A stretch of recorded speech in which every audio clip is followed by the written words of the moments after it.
I was put at table 12, the two-top by the kitchen swing door, where servers slid past my shoulder with plates held high. Harbor and Pine had better tables. I knew because I had helped my son choose the floor plan before the paint dried.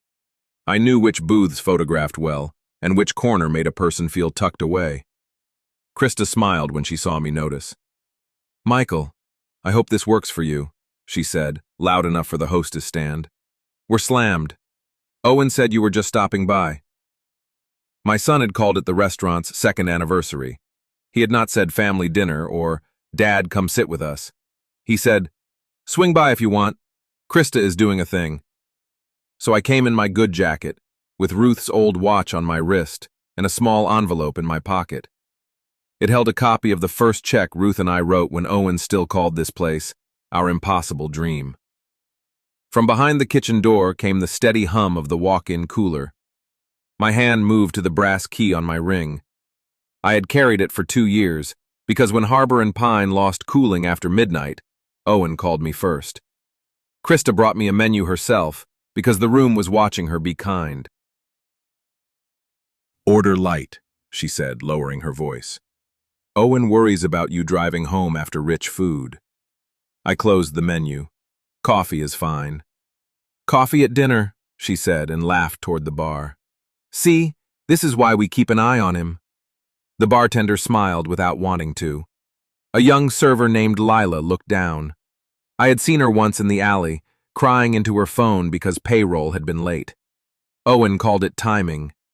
I covered the compressor call that night and did not send an invoice. A check folder landed before anyone asked if I wanted dessert. Inside was not just coffee. Krista had added a private event support seat charge, the kind of joke rich people make when cruelty needs polish. "We comped what we could," she said, "but we can't keep treating family as a free table, not if we're running a real business." The couple beside me stopped talking. The server with the water pitcher froze.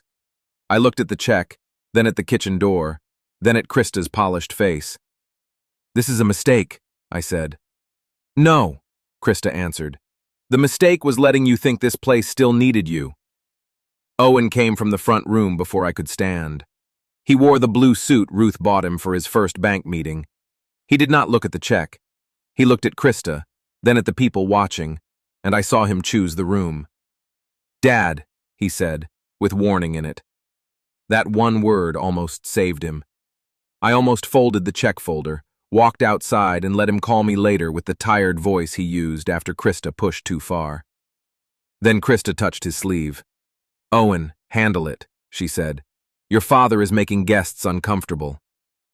The word father came out of her mouth as if it were a dirty dish. Owen's jaw tightened. "You don't get to come in here and embarrass my wife. I came because you invited me. I invited you to behave." The room went quiet, silverware still moving but no one really eating. Owen stepped closer to table 12. "From this day on," he said, "you are not my father. Get out of my restaurant. Get out of my sight." If this story hits close, like it, subscribe, and comment if family help should stop the first time respect disappears. Lila made a small sound by the service station. Krista did not. She smiled as if a stain had finally been wiped off the linen. I did not answer him. That was the part they had not planned for. Krista had prepared for me to shout. Owen had prepared for me to beg. The room had prepared for an old man making a scene, because that version would have been easy to retell. I put cash beside the check folder, not the full fake charge, enough for the coffee and a tip Lila could keep if Krista did not snatch it first. Then I slid the check itself into my coat pocket. Owen said, "Don't be dramatic." In the bar mirror, I saw Danny Reyes, one of the line cooks, half inside the kitchen door with his phone low against his apron. He saw me see him. His eyes moved toward the camera above the service station. 3 days, I remembered. Owen had told me the camera system held only 3 days because cloud storage was too expensive. The cooler hummed again. Under it was the rattle I had warned Owen about twice. If the fan motor failed on a banquet weekend, every tray in that walk-in would become a problem with a dollar sign. I touched the brass key once. The serial list in Ellen Park's file was real.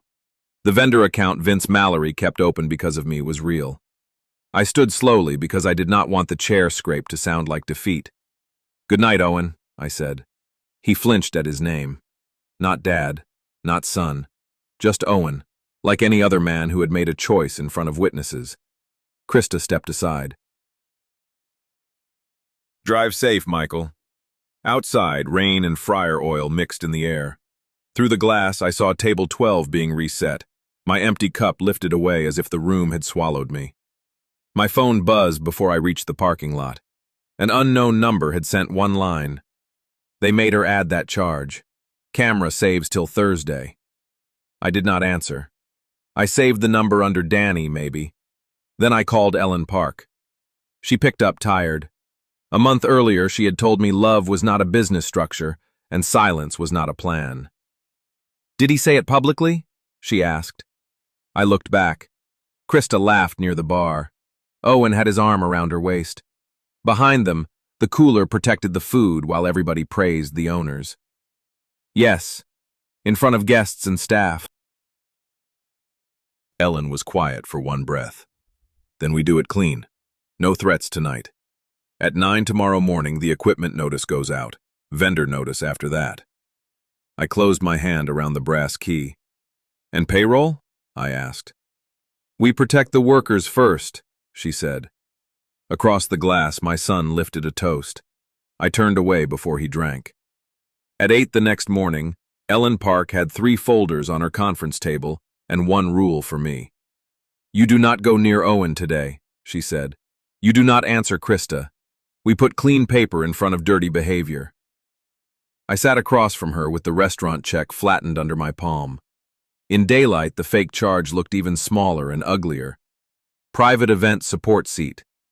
Krista had typed cruelty into the point-of-sale system and trusted the room to laugh before anybody asked why. Ellen opened the first folder. "Equipment schedule."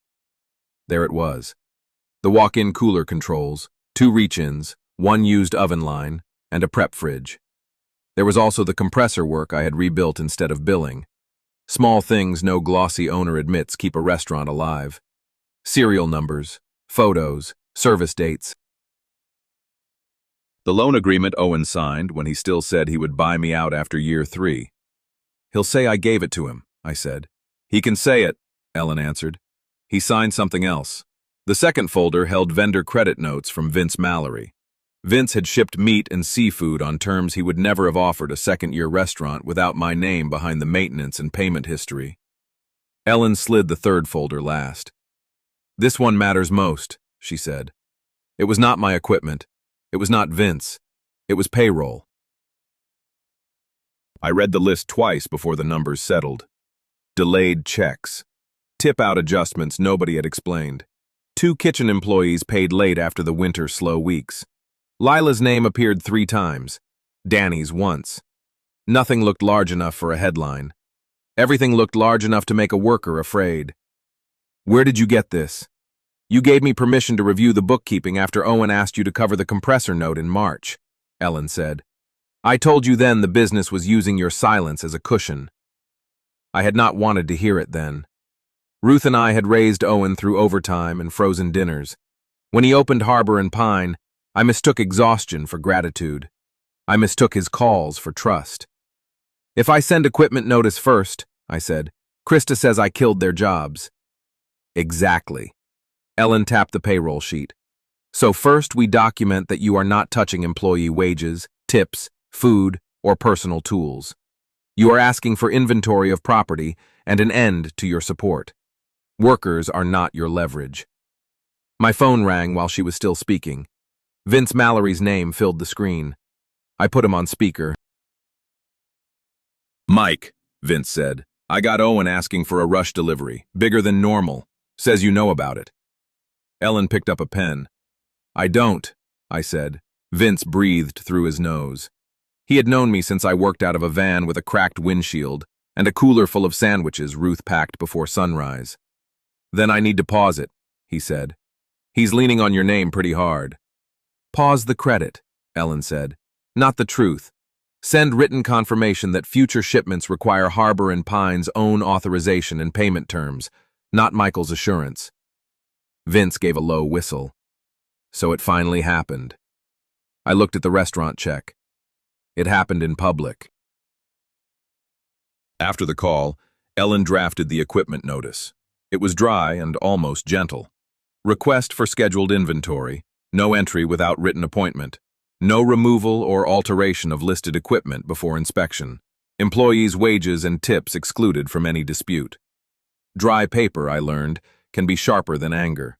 Ellen would not let me sign until we handled the wage reserve. That reserve was not noble. It was guilt with a bank account. Ruth had left a little money marked emergencies, and for 2 years I had used it on the restaurant whenever Owen called a breakdown an emergency. A compressor relay, a dishwasher motor, a vendor gap, a payroll timing issue. You can authorize limited payments directly tied to documented arrears, Ellen said. Not gifts to Owen, not cash through Krista. We do it with names, amounts, and receipts. Will that look like I'm admitting I was the employer? No. It looks like you refuse to let workers be used as hostages while you unwind your support. We keep the language careful. She was careful. I was not. My hand shook when I signed the payroll instruction. Lila's name sat near the top, and I remembered her looking at the floor while Krista joked about keeping an eye on me. When the first notice left Ellen's office just after 9, I felt no victory. I felt Ruth beside me the way I sometimes did in hardware stores, not as a ghost, but as a question. Would you have let him speak to me that way? No, I thought, not twice. Owen did not call me first. Krista did. Her text arrived before 9:30, 3 screenshots long and polished enough to be forwarded.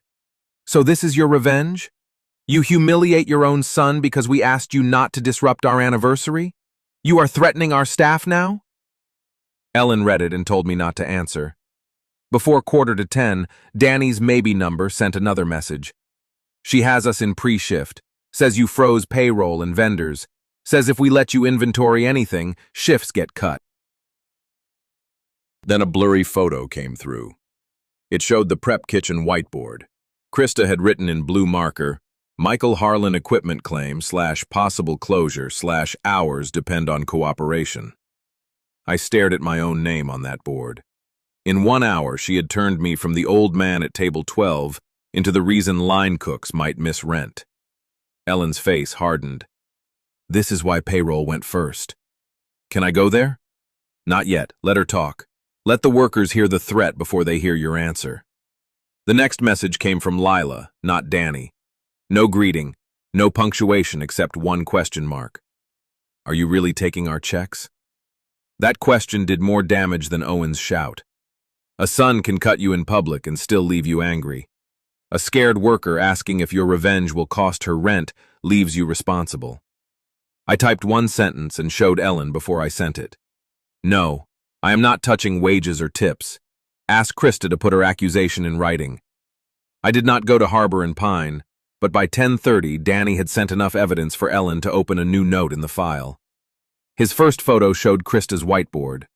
Michael Harlan equipment claim / possible closure / hours depend on cooperation. His second message said Owen was standing beside her and not correcting it. That mattered. If Owen let Krista tell workers I was threatening wages, the lie was no longer her panic. It was the restaurant's position. Ellen told me to answer only facts, so I wrote 1 message for Danny and Lila to show anyone who asked. I am not closing payroll. I am asking for listed equipment inventory. I am arranging payment support for documented late wages. No worker should move equipment or change records. Danny sent back a tilted photo from the prep table. Krista stood with a phone in 1 hand and the blue marker in the other. Lila had both palms flat on stainless steel, braced like a person deciding whether rent or truth was more dangerous. Krista's mouth was open mid-sentence. Even from a photograph, I could see the performance. She was turning my notice into a job threat before the workers could read it themselves. Lila called from the alley just before 11. I knew it was the alley because I heard the delivery gate rattle behind her and a bus grinding past on the avenue. Mr. Harlan, she said, I don't want trouble. Then ask me 1 clean question. Are you paying us or is she lying? Ellen leaned toward the phone. "We are not your employer," she said. "Mr. Harlan authorized a limited reserve for documented late wages. Keep pay stubs, schedules, or bank records. Do not take anything that is not yours. Do not lie for anyone." Lila was quiet. Then she said, "Krista told us if we cooperate with inventory, she can replace us by Friday." There it was. Not family emotion, not restaurant drama, but the old cheap lever. Fear of shifts, fear of references, fear of being called difficult in a city where kitchens talk. "Did Owen hear that?" I asked. "He told her not now," Lila said. "Not don't say it. Not now." Ellen wrote the words down exactly. Not now was not innocence. It was timing. Danny called 5 minutes later from the dry storage room. He whispered like the cans could report him. "The clip from last night is still there," he said. "Table 12, mostly. Sound is bad near the kitchen door, but you can see Krista put the check down and Owen step in." "Can you export it?" "Not from the main screen. Owen changed the manager code last month. But the old tablet in the office still has camera access if nobody logged it out. Weak evidence, limited access, 3-day clock. It was not a courtroom miracle. It was a worker deciding whether to risk his job for a man he had watched get humiliated. "Don't steal anything," I said. "I'm not stealing. I'm saving the file before it disappears." Ellen took the phone. "Danny, if you can lawfully access a system you are authorized to use at work, preserve what you can without altering records. If you are not sure, stop. Your job is not worth a shortcut." He gave a nervous laugh. "My job is already worth less every time payroll is late." Then he lowered his voice further. "Krista is telling people you want the knives, the food, the tips. She says old men get mean when they feel useless." That sentence found the softest place in me because part of it was designed to. Useless is a word America keeps ready for old men who stop earning in public. Ellen saw my face and turned the legal pad toward me. "Write the boundary." So I wrote it, plain enough to be read over a prep sink. I am not claiming food, knives, tips, uniforms, or personal belongings. I am requesting inventory of listed equipment and records connected to my support. Any employee with unpaid wages may document them directly. No one has to choose between telling the truth and getting paid. Ellen adjusted 2 words and sent it to Lila, Danny, Owen, and Krista. Owen answered first. "Stay away from my staff." I wanted to write back that they were not his staff when payroll was late and Krista needed a shield. I wanted to ask when he had started saying my staff the way he said my restaurant the night before. Ellen put her hand on the phone before I typed. "No heat," she said. "Make him put his position in writing."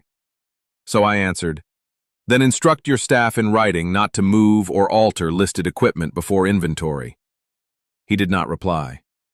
At noon, Lila sent a picture of 3 pay stubs and a bank screen with dates circled in red. She did not write a story around them.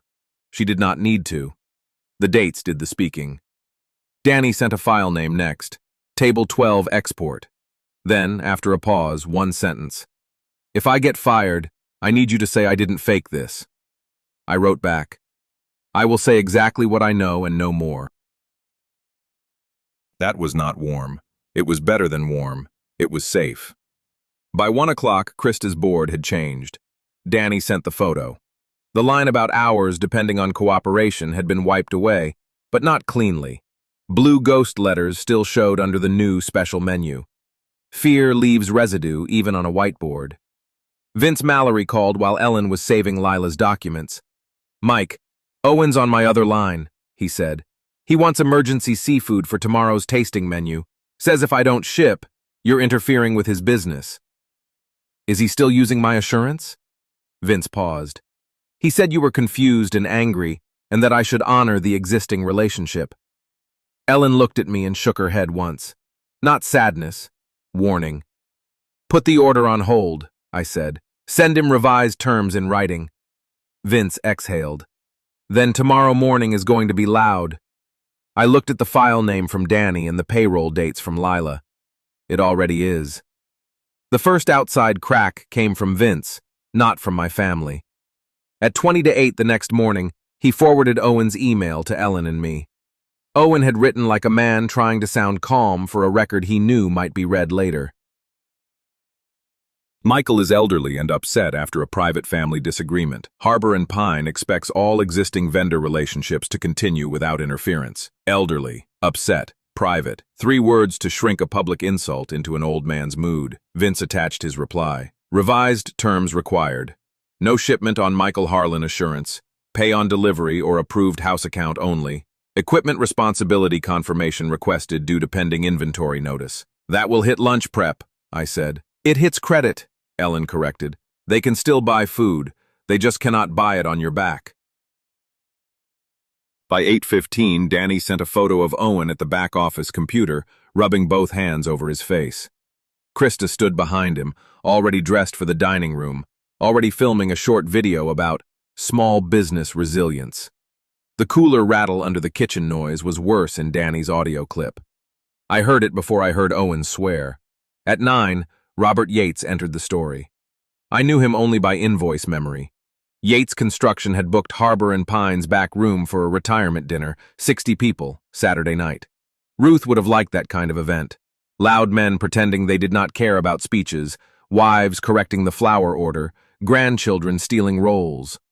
Robert called Ellen because Vince had called him. I don't want family drama, he said. I want to know if the restaurant can safely host my event. Ellen put him on speaker and gave him less than he wanted. There is an equipment inventory dispute, she said. Mr. Harlan is not advising you to cancel. He is notifying relevant parties that listed kitchen equipment should not be moved, altered, or called clear before inspection. Robert heard the words relevant parties and inspection the way a contractor hears rot under tile. So if I show up Saturday, he said, and the cooler dies or someone says the oven line is not theirs, that's my party? I said, ask Owen for written confirmation. Robert laughed once. That bad, huh? Ask for writing, I repeated. By 10, Krista had given him performance instead. Danny sent another clip. Krista stood at the host stand, phone angled high, speaking in the careful, bright voice she used for restaurant posts. Some people don't understand what it takes to run a small business, she said. When you're building something from nothing, not everyone cheers for you. Behind her, Owen moved boxes of produce from the back hall to the walk-in. He looked smaller than he had at table 12. Not sorry. Pressed.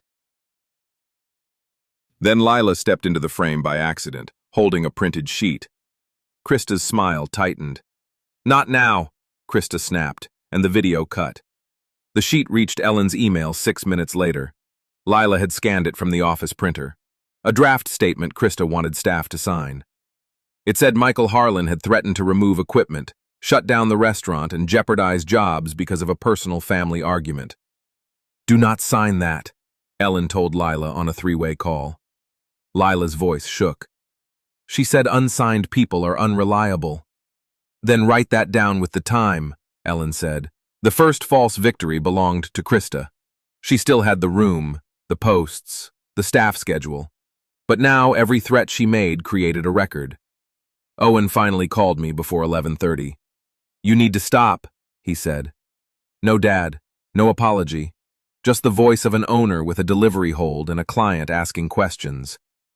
Put your position in writing, I said. My position is that you gave me that equipment. Then put that in writing too. He went quiet. In the pause, I heard a kitchen printer chatter and Krista saying his name like a warning. You helped your son, he said. That's what parents do. Parents help, I said. They do not become invisible collateral. You are going to ruin us because Krista hurt your feelings? That was the trap. Make the whole thing small enough to fit inside my pride. I looked at Ellen. She moved her hand flat through the air. Steady. I am asking for inventory, I said. I am ending my vendor assurance. I am protecting documented wages. If the restaurant is ruined by those 3 things, that is not because of my feelings.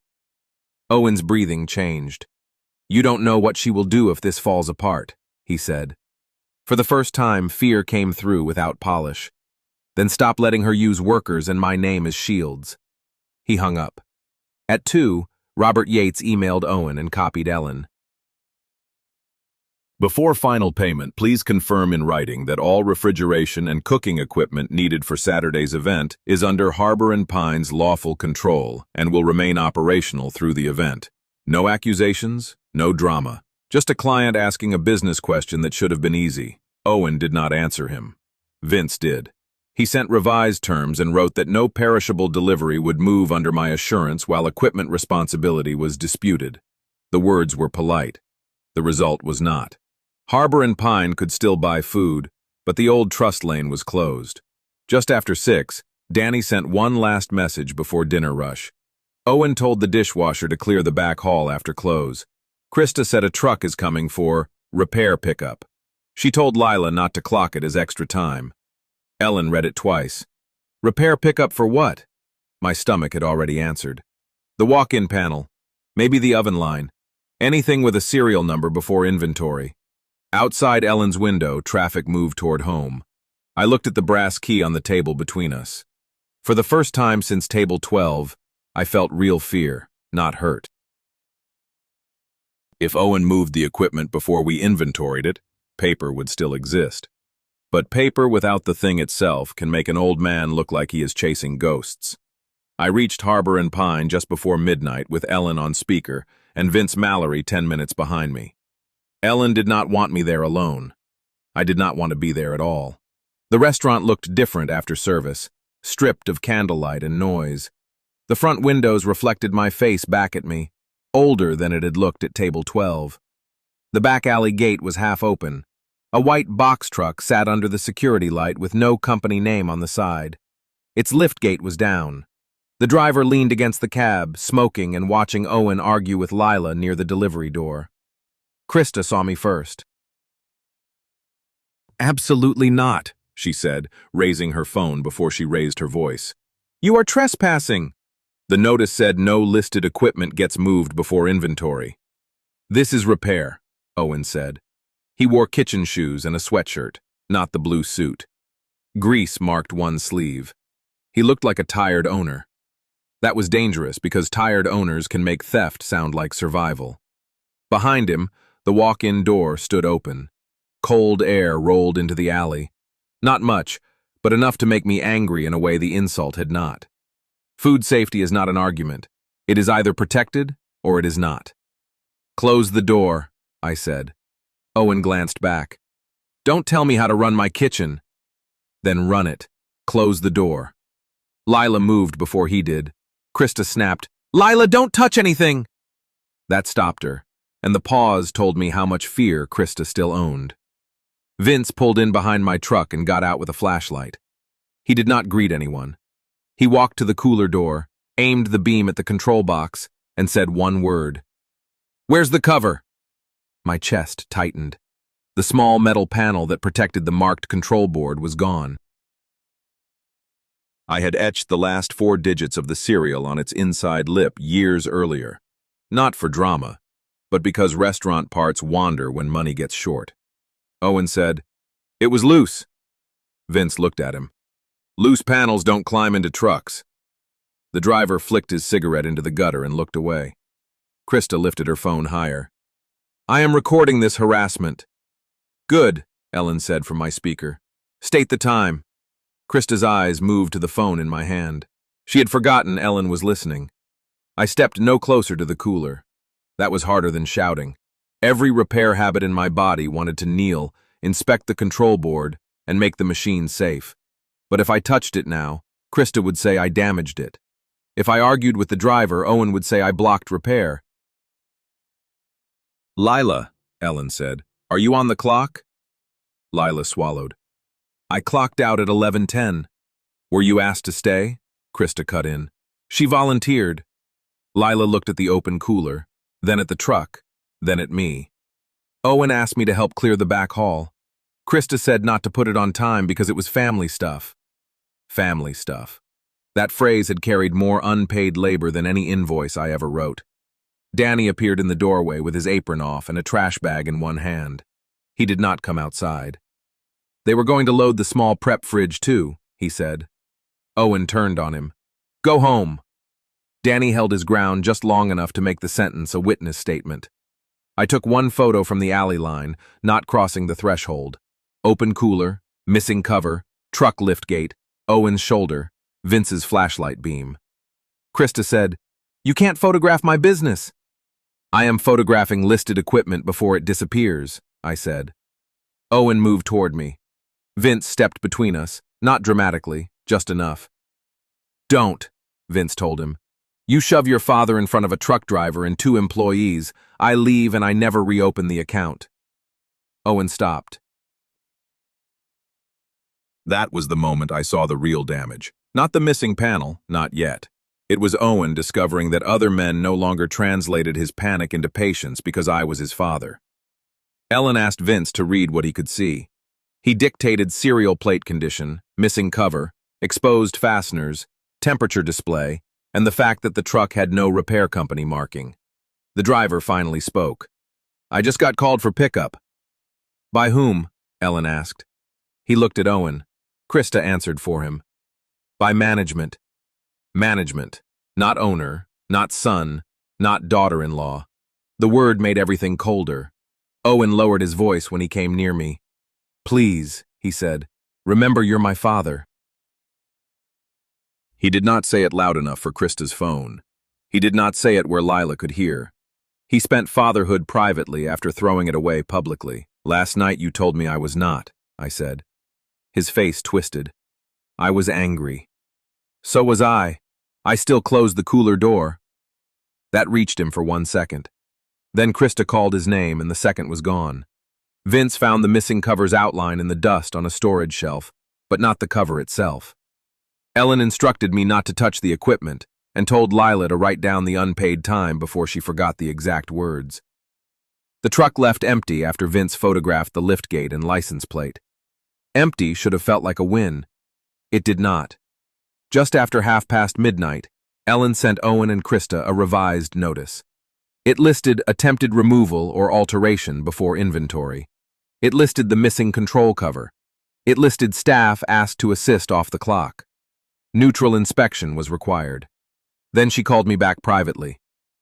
"Michael," she said, "this cannot settle quietly now." I stood in the alley after everyone else had gone in, watching cold air leak from the door Owen had finally shut. The panel was gone. The proof was damaged, and the fight had stopped being about whether my son hurt me. Now it was about what he would hide to keep what he had taken. The next morning, the missing cover became 3 different stories before breakfast. Owen texted Ellen that the panel had been removed for safety. Krista emailed Robert Yates that a disgruntled relative had interfered with routine maintenance. The truck driver, when Vince reached him, said he had been hired for restaurant equipment pickup and had never been told the word repair. None of those stories solved the problem. Together, they gave it shape.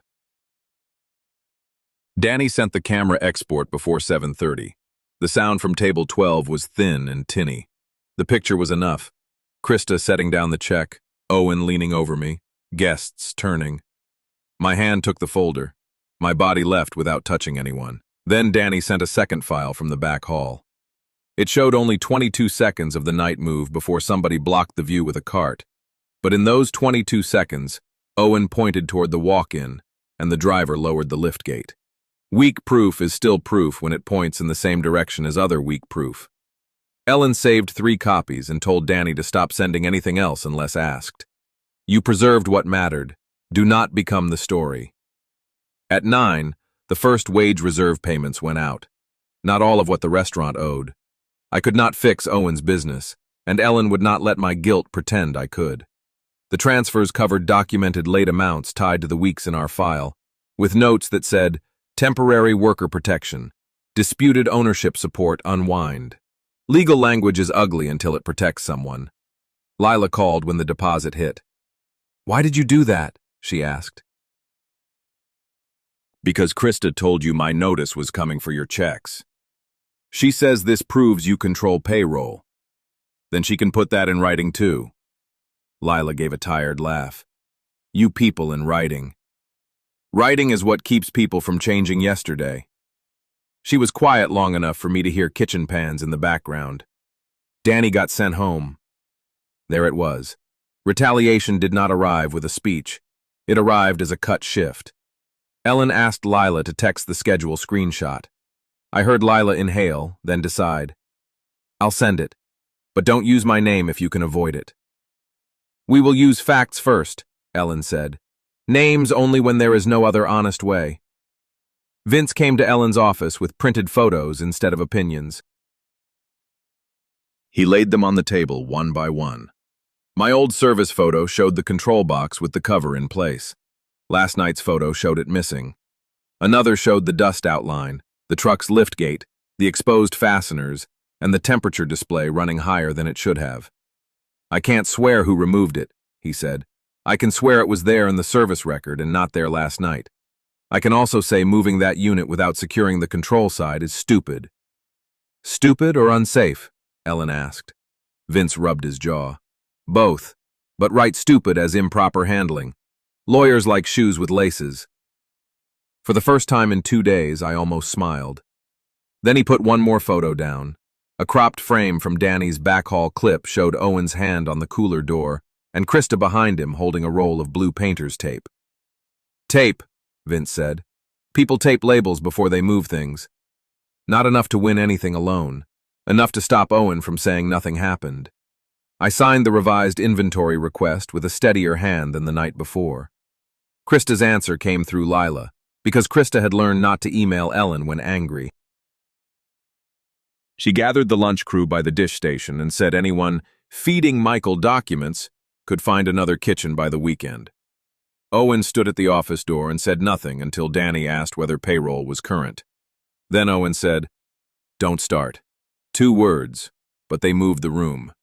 Danny was no longer the only one asking. Lila sent a photo of the schedule. Another server sent a bank screenshot with a late deposit. A dishwasher sent nothing but a thumbs up to Lila, which she forwarded because fear sometimes starts with one person and leaves the same way. I wanted to thank them. Ellen said no. Do not make them your side, she said. Make the truth safer than the lie. So the next message went to Owen and Krista, copied to council. We had received wage delay records. Payments from my reserve did not make me the employer. Any retaliation or off-clock work tied to the equipment move would go into the inventory file. Krista finally called Ellen directly. I heard only Ellen's half. No, Mrs. Harlan, we are not asking for your recipes. No, not the tips. No, not your knives. Listed equipment, wage records, safe inventory. The call ended with Ellen removing her glasses. She is losing the kitchen, she said. So now she will perform for outsiders. She was right by less than an hour. Robert Yates walked into Harbor and Pine before lunch with his banquet folder under one arm. Danny, sent home but still nearby, saw him through the front window and texted Lila. Lila texted me. The chain was no longer gossip.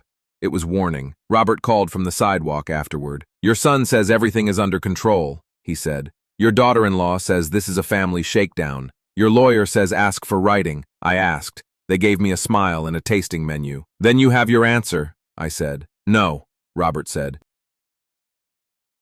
I have a deposit tied to a room, a cooler with a missing part, and a vendor saying the old credit terms are gone.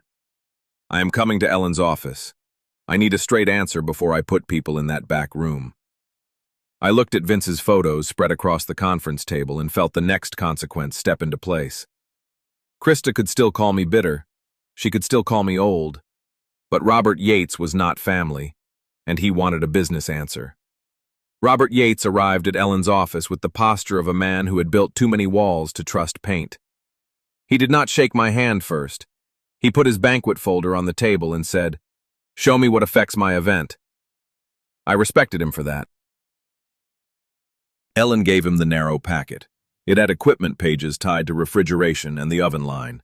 It had Vince's credit term email, the missing cover photos, worker summaries without names, and the message asking Owen for written control confirmation. Robert read silently. He did not ask if Owen was a bad son. He did not ask whether Krista was cruel. He asked where the food would sit for 6 hours, who serviced the cooler, and whether Harbor and Pine could replace vendor supply before Saturday without changing the menu. Vince answered the last question by phone. They can buy from someone, he said, but not on my terms, not by tomorrow, and not with me pretending Mike still stands behind the place.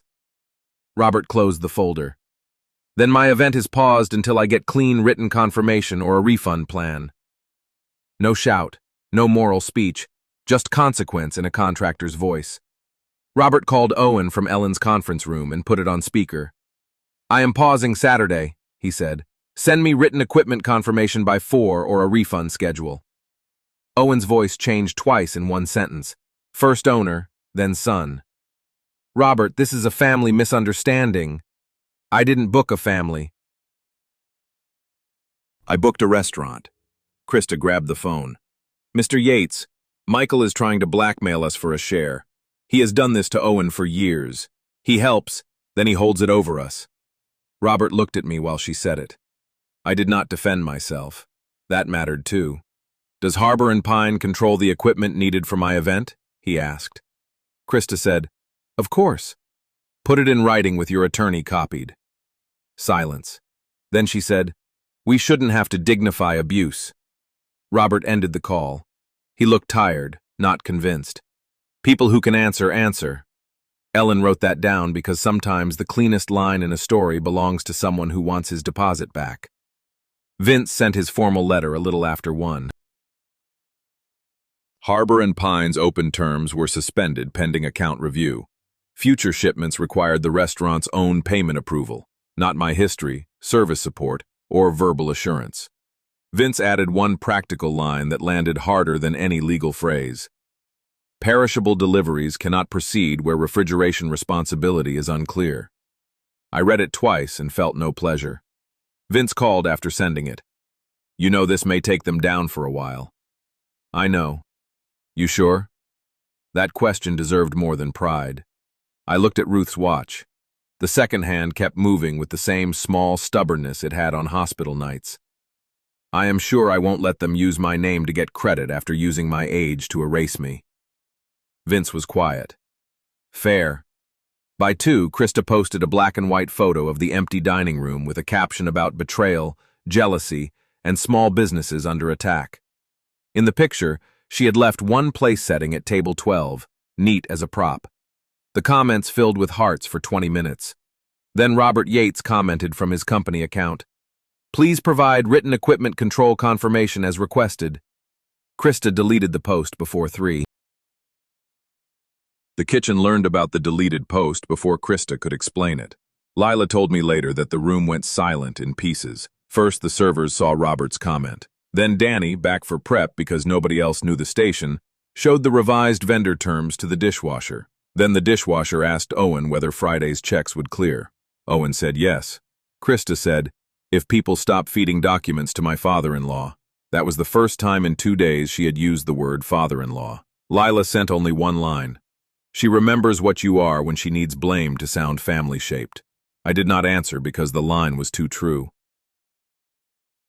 At 4, Robert's deadline passed without written equipment confirmation. Ellen sent notice that his pause was reasonable, based on unresolved inventory and vendor terms. Vince confirmed no delivery for the tasting menu. Harbor and Pine could still open that evening. Restaurants limp, owners improvise, menus shrink, but the shine was off. Not publicly to everyone. Worse, to the people whose trust made the next weekend possible. After 4, Owen texted me directly. Can we talk without lawyers? I showed Ellen. Your choice, she said. But if you talk, you summarize it afterward in writing. I called him from the parking lot, not from her office. I wanted sky over me, not fluorescent lights. Owen answered on the first ring. Dad, he said. The word landed wrong. Not false exactly. Spent. What do you need, Owen? He breathed out. I need you to pull the notices until after the weekend. Let Robert's event happen. Let Vince ship. We'll work something out. What something? I'll talk to Krista. I'll make her apologize. I looked across the lot at a man loading groceries into an old sedan.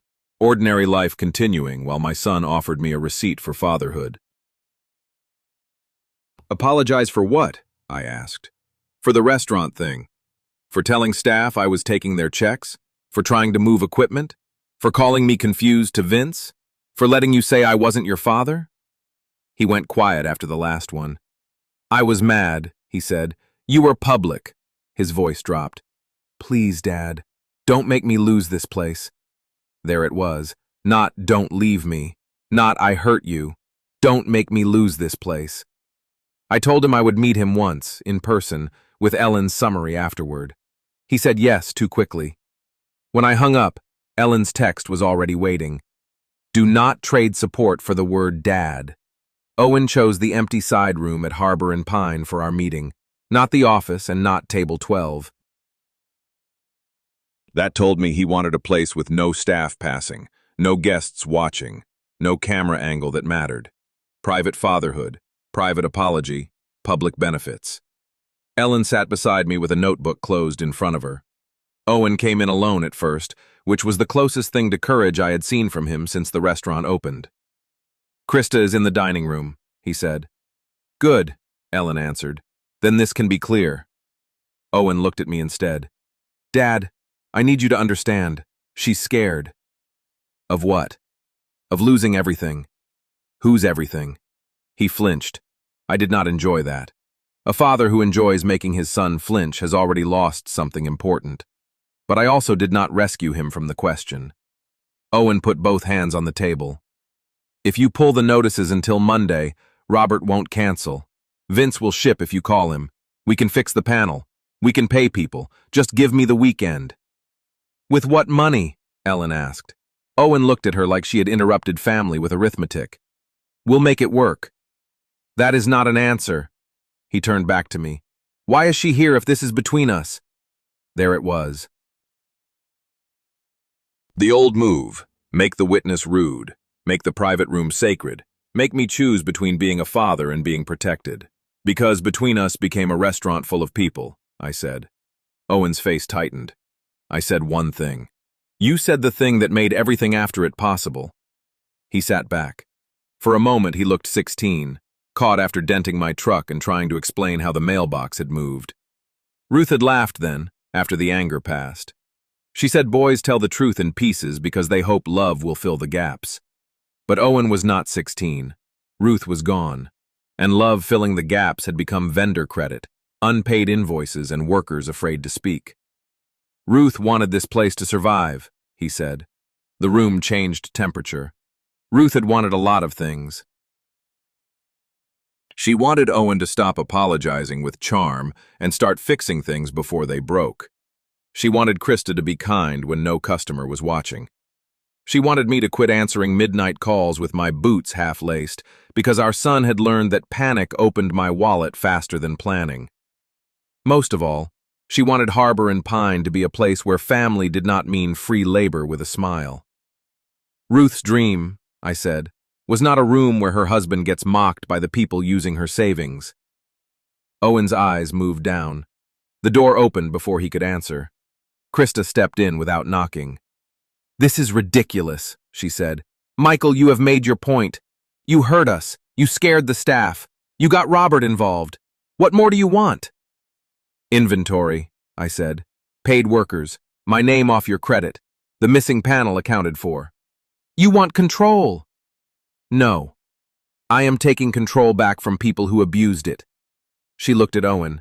Are you hearing this? Owen did not defend me. He did not defend her either. That silence was the first honest thing he had brought into the room. Ellen opened her notebook for the first time. Even she looked tired then, as if she knew clean paper could not make a family clean. Owen, there is still a clean path, she said. Confirm no further movement.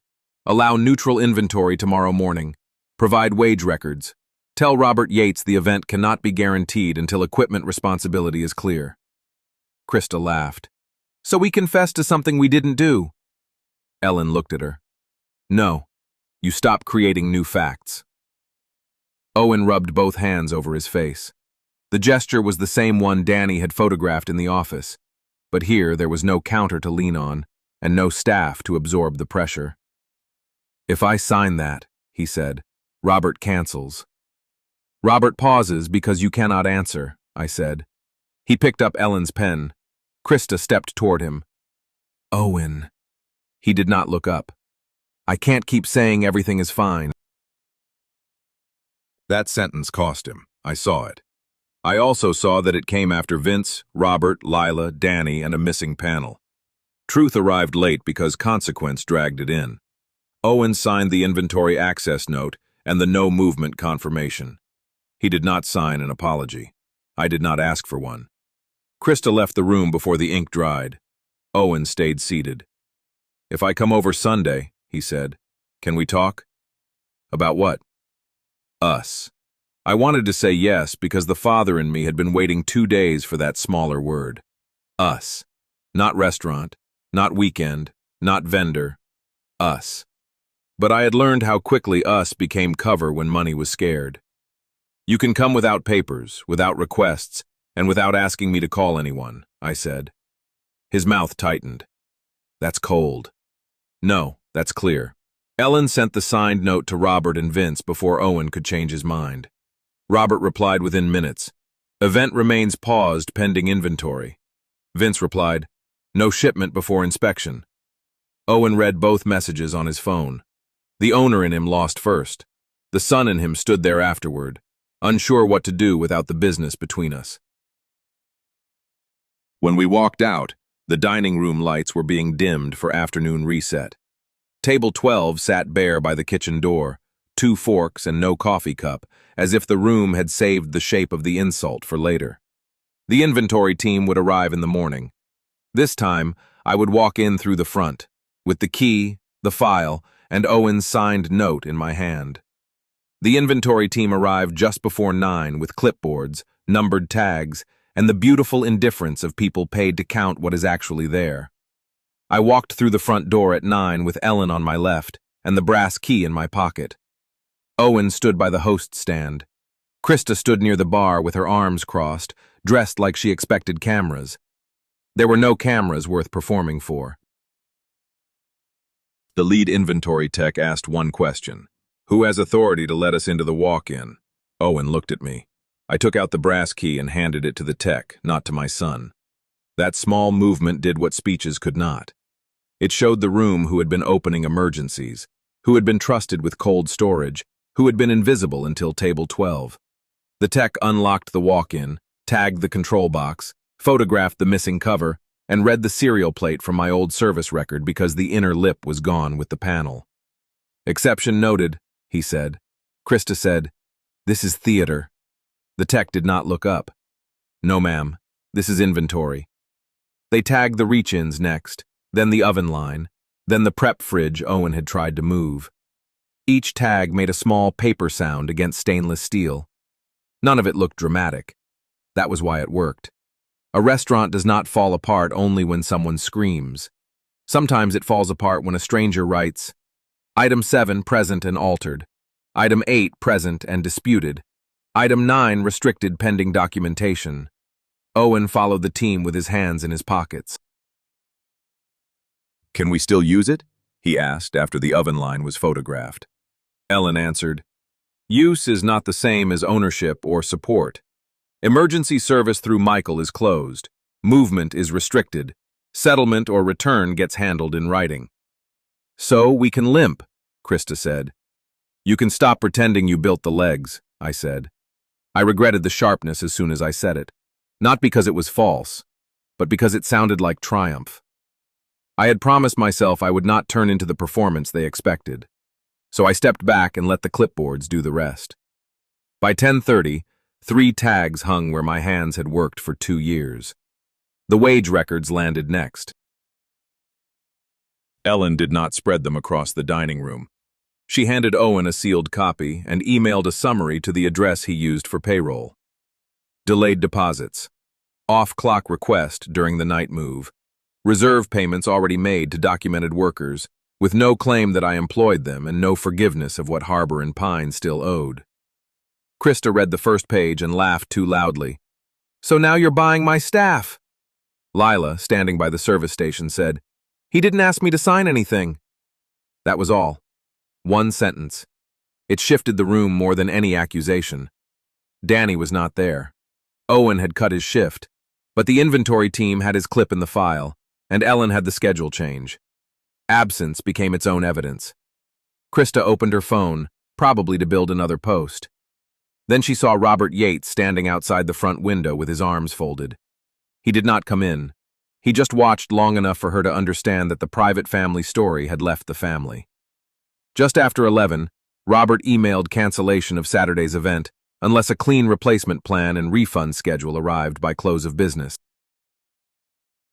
Vince arrived before noon with a small parts box under his arm.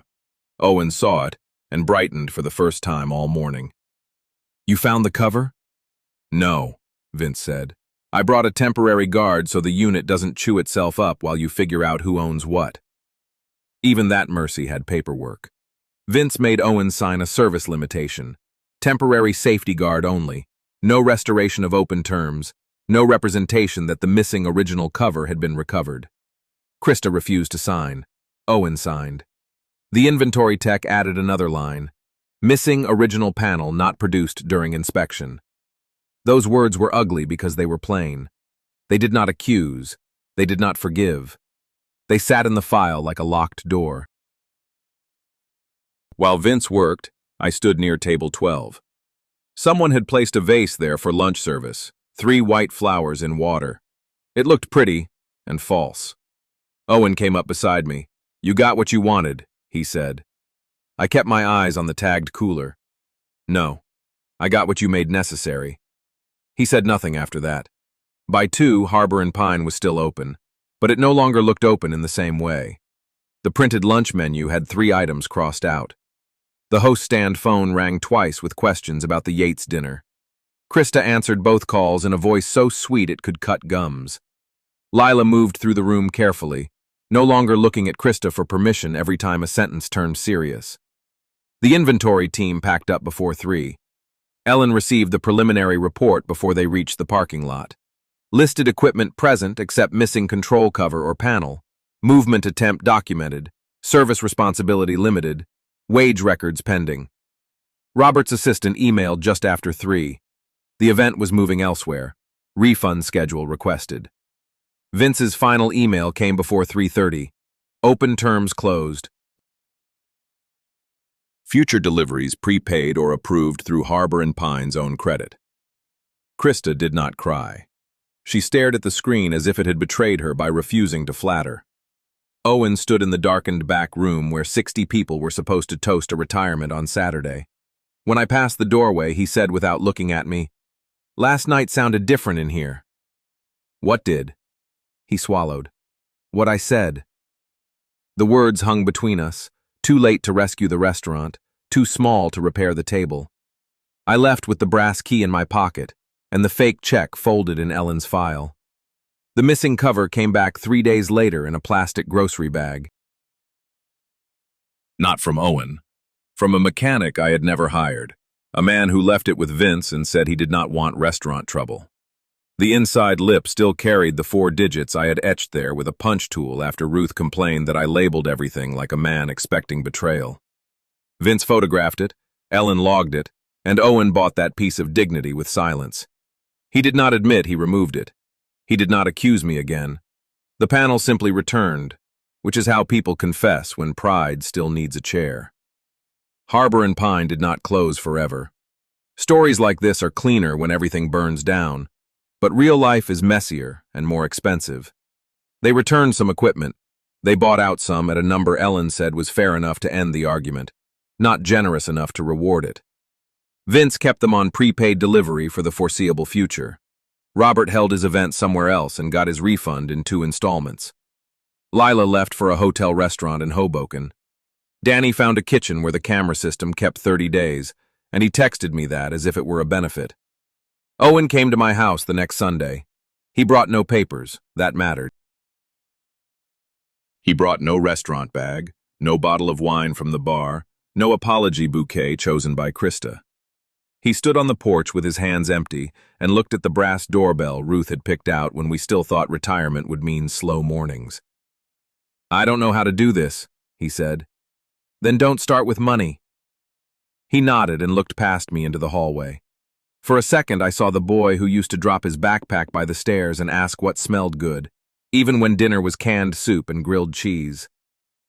"I was ashamed," he said. "Of me?" He closed his eyes. "Of needing you." That was almost enough to break me. Almost. Need is not the same as love, but sometimes it dresses in love's old coat and knocks on a father's door. "You needed me," I said. "Then you let her make needing me look like my weakness." He did not deny it. We sat on the porch for 18 minutes. I counted because the old repairman in me still counts things under pressure. Krista sent one message while he was there. He showed it to me without being asked. You destroyed your only son, and now you want to enjoy him crawling back. Owen watched my face as I read it. Do you want me to answer? He asked. No. Do you want me to leave? That was the first question he asked that did not hide a request inside it. No, I said. But listen carefully. I will not guarantee the restaurant again. I will not repair equipment for free.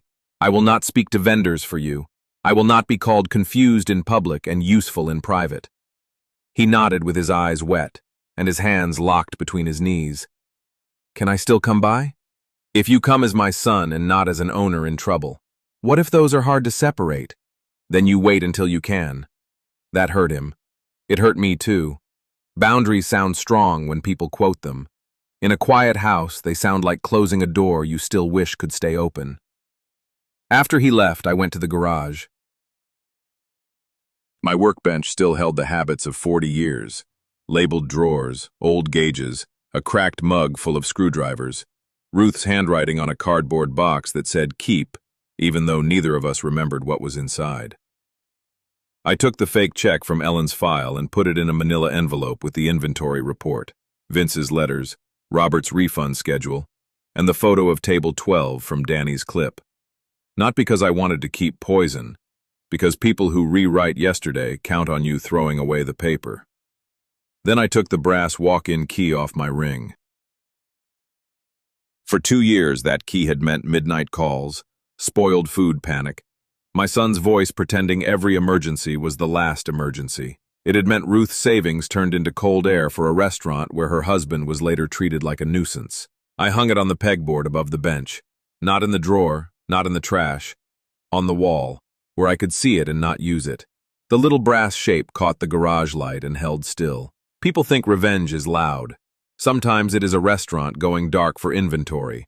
Sometimes it is a vendor saying no without raising his voice. Sometimes it is a worker getting enough of her late wages to leave with her head up. Sometimes it is a father learning that help without respect is not family support. It is rent paid on someone else's fear. I did not get my son back that week. I got back my name on a vendor account. I got back equipment I had been foolish enough to let love blur. I got back the right to let a phone ring after midnight and not reach for my boots. Owen came by twice after that. Once he talked about the weather for 20 minutes. Once he asked where I bought the porch light because his had gone out. He did not ask for money either time. That is not forgiveness. It is a narrow road with warning signs. As for Krista, she still tells people I tried to destroy them because I could not stand seeing them succeed. I let her. A person who needs that version will not be corrected by mine. But if you have ever been treated like a burden by the people living off your quiet help, remember this. The moment they shame you for needing respect is the moment you should check what they still need from you. And if they tell you to get out of their sight, make sure you take your keys with you. Thank you for listening. If this story stayed with you, like it, subscribe, and comment what Michael should have done sooner, because that warning may save someone else the same cost. I will see you in the next story.